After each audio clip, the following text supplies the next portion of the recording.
इससे वैभव की प्रतीक कश्मीरी शॉलें बनाई जाती हैं, जिनकी फैशन की पश्चिमी दुनिया में जबरदस्त मांग है।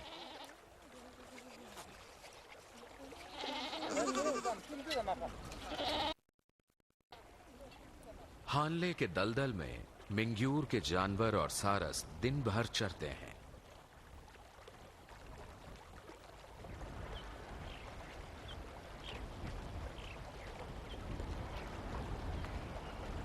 सारस जोड़े ने दलदल में एक छोटे से टापू को घोंसले के लिए चुना है।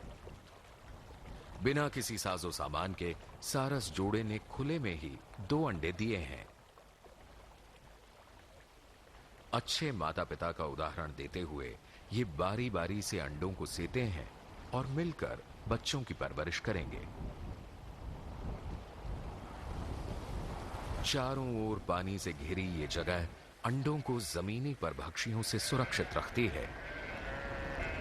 इन्हें गडरियों के कुत्तों से तो हमेशा खतरा रहता ही है, मगर इससे भी ज्यादा खतरा लाल लोमड़ी से होता है। लेकिन 4 फुट ऊंचे पिता सारस के पास कोई फटक तक नहीं सकता।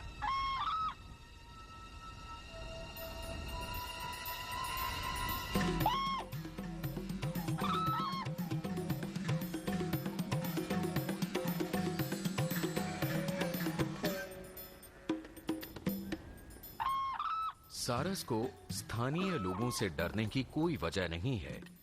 ये जोड़ा दलदल के मध्य स्थित भिक्षुणी विहार के बिल्कुल नजदीक है। इस विहार के प्रमुख खाना बदोशों के आध्यात्मिक गुरु सोक्से रिम्पोचे हैं।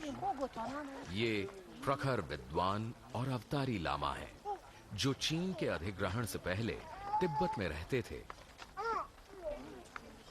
चांगपा खाना बदोश इनका सम्मान करते हैं। वो इनके पास अपना आदर व्यक्त करने और इनसे आशीर्वाद पाने के लिए आते हैं। कई परिवारों ने अपनी कम उम्र बेटियों को धार्मिक जीवन बिताने के लिए समर्पित कर दिया है। ये लड़कियां रिम्पोचे के छोटे से भिक्षुणी विहार में रहती हैं। गुरु की निगरानी में ये अपना समय प्रार्थनाओं, ध्यान लगाने और धार्मिक शिक्षा ग्रहण करने में लगाती हैं।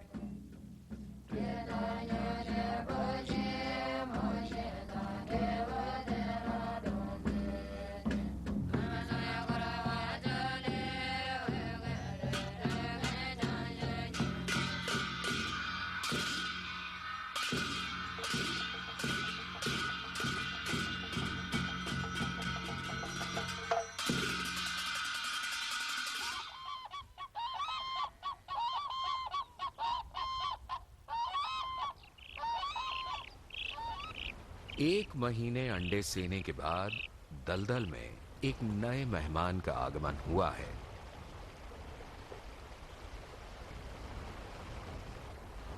इस नवजात के लिए कमजोर टांगों पर खड़ा हो पाना अभी मुमकिन नहीं,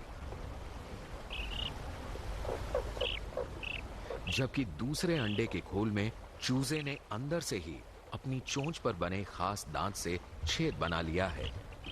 लेकिन समुद्र तल से करीब 5000 मीटर की ऊंचाई और सीमित ऑक्सीजन के कारण चूजे को अंडे से बाहर निकलने में अभी वक्त लगेगा। मां को अच्छी तरह से पता है कि इस बर्फानी ठंड और विरल हवा में चूजे और अंडे को अब भी उसकी गर्माहट की जरूरत है। ऐसे अहम वक्त में नर कभी भी घोंसले से दूर नहीं जाता। भारत में काली गर्दन वाले केवल 60 सारस हर बरस पूर्वी लद्दाख आते हैं। प्रजननशील 15 जोड़ों में से महज एक ही हानले दलदल में प्रजनन करता है। लद्दाख के इन ऊंचाई वाले दलदलों की हालत काफी नाजुक है। ऐसे में सारसों का अस्तित्व पूरी तरह इस बात पर निर्भर है कि यह दलदल बरकरार रहे। 2 दिन के भीतर ही चूजे का विकास इतनी तेजी से होता है कि वो टापू की सुरक्षित सीमाओं से बाहर निकलने के लिए तैयार हो जाता है।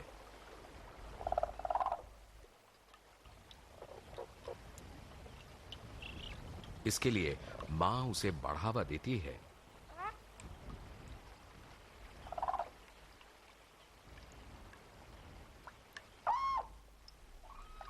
शुरुआती कुछ हफ्तों में माता पिता चूजे को कीड़े मकोड़े खिलाएंगे।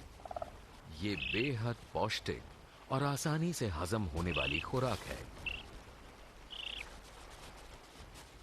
अब चूजे के किनारे पर पहुंचते ही पिता बेहद चौकन्ना हो गया है, क्योंकि कुछ भेड़ें इधर ही बढ़ रही हैं। उसे डर है कहीं चूजा अपनी पहली सैर में ही इनके खुरों तले कुचल न जाए। पिता ने भेड़ों का सामना करने की ठान ली। रेवड़ थम गया। पिता है कि रास्ता रोककर खड़ा है।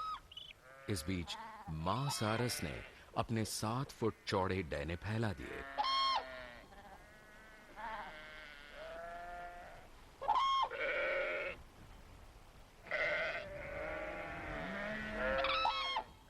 उसकी चेतावनी देती आवाजों को सुनकर भला किसकी हिम्मत है कि वो आगे बढ़े।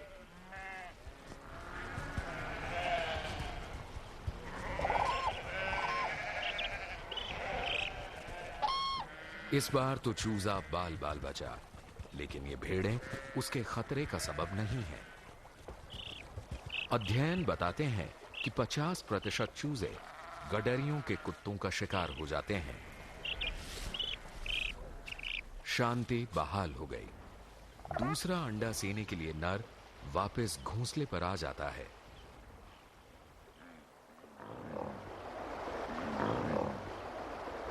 मिंग्यूर के याक भी ब्याह रहे हैं।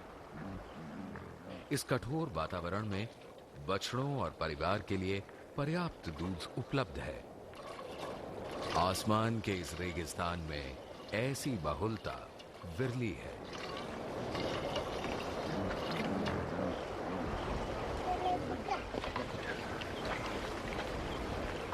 बकरी की खाल से बनी मशक में याक के दूध की दही को भिगोकर मक्खन बनाया जाएगा।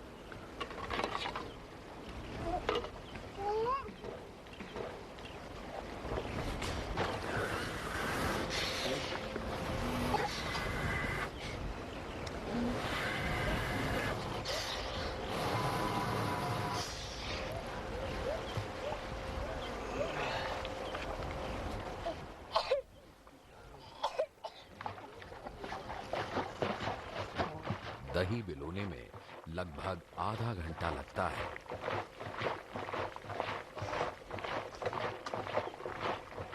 पेम्बा व्यस्त है तो मिंग्यूर के पिता अपने छोटे पोते पोतियों की देखभाल में जुट जाते हैं।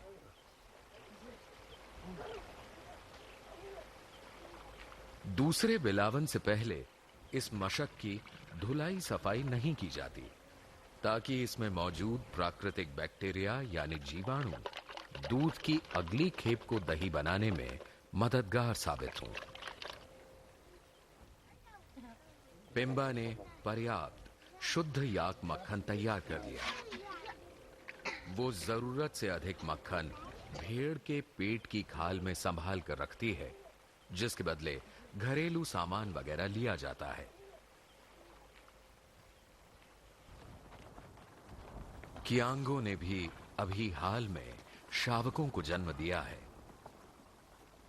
माएं अपने बछेड़ों के साथ